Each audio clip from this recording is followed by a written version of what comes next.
اللہ کو ناراض کر کے کہاں جاؤگے؟ دنیا کے کس کونے میں چھپوگے؟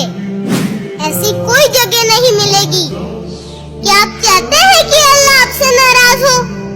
نہیں نا، تو آپ نماز کیوں نہیں پڑھتے؟ کیوں چھوڑتے ہو نماز کو؟ نماز چھوڑنا اللہ کو ناراض کرنا ہے۔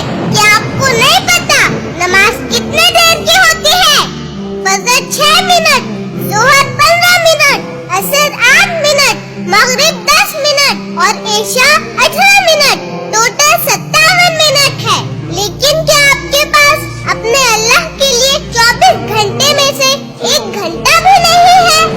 مجھے پتا ہے 80% لوگ اس ویڈیو کو شیئر نہیں کریں گے کیونکہ انہیں صرف ہنسی مذاق والی ویڈیو شیئر کرنا پسند ہے۔ میرے دوستو، پڑھ لو نماز، مت کرو اپنے اللہ کو ناراض۔ لوٹ کر تو اسی کے پاس جانا ہے۔